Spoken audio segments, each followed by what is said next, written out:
Good evening, I am Lian Buon from Rappler. We're still here at the Heritage Park in Taguig, but the urn of the former president, Noynoy Aquino, has just left the Heritage. It was carried out of the Heritage by his nephew, Miguel Abellada. Where they're taking the urn, we don't know, and during these times, it's really hard for reporters to press for details. So we no longer pressed the officials or the media coordinators here where he's going to be taken, whether it's in his house on Times Street or whether it's to one of the houses of his sisters.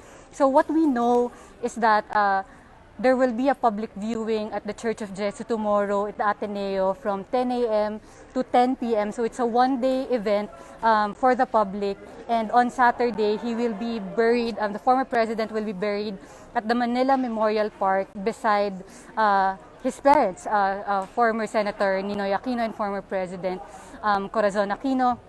The day started really early for the family and for the rest of the country as we woke up to unconfirmed news that the former president has died, and all of us spent the morning trying to verify the sad news, and we did verify it before the afternoon, and by noon here at the Heritage, the Aquino sisters went out to confirm that the former president died in his sleep, 6:30 a.m. today. Due to renal disease secondary to diabetes. All of his friends and former colleagues and even his sister Chris Aquino described the passing as very sudden, and it's very soon.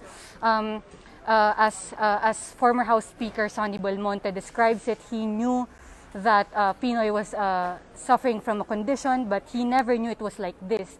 And his cousin, Malabon Mayor Lenlen Oreta, said earlier that their family, was kind of aware of what's happening to his health, but it's still a sudden news. Chris says that this happened too soon, and they would have wanted so much more for their brother, for the former head of state, for President Noynoy Aquino, but he did die in the middle of a pandemic, and they're trying to avoid a super spreader event by keeping it simple.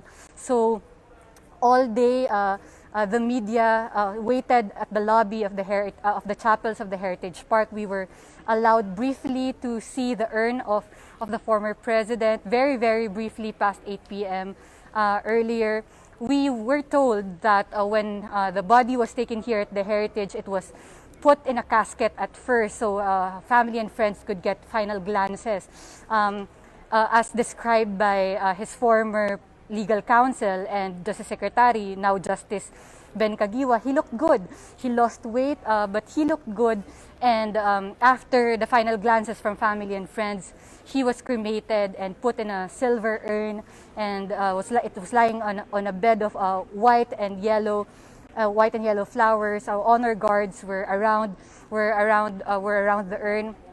So many people came here today. All familiar faces. The country's VIPs comes and goes here at the Heritage. Former Vice President Jomar Binay was here earlier, together with his children, Senator Nancy Binay and former Makati Mayor Junjun Binay. Senator Frank Drilon was also here. Senator Ping Lacson was also here. Former Ombudsman Conchita Carpio Morales, former House Speaker Sonny Belmonte, former DSWD Secretary Dinky Soliman, former Vice President Lenny Robredo was here. The urn went, and we were actually waiting to see if President Duterte will come here today, but he did not. So we're gonna be monitoring until Saturday if he's gonna come and visit. But Chris Aquino did say that they felt the sincerity of the condolences sent by Malacanang.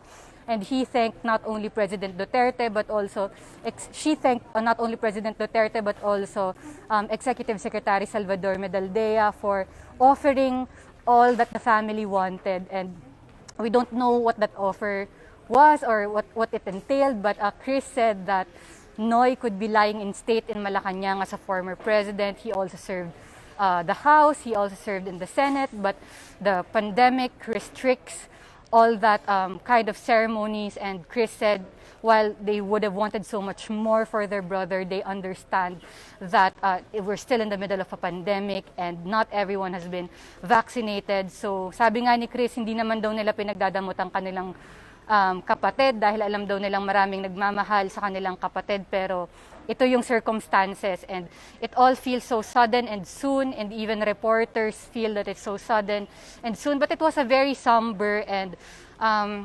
peaceful day here at the Heritage. It's quiet, it's silent, which is probably how you can describe Pinoy. It's really quiet and silent.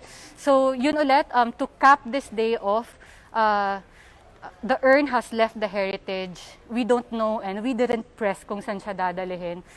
Pero bukas, nasa Ateneo siya and magkakaroon ng public viewing from 10 a.m. to 10 p.m. at ibe-bury siya sa Manila Memorial Park beside his parents, icons of Philippine democracy, Ninoy and Cory Aquino.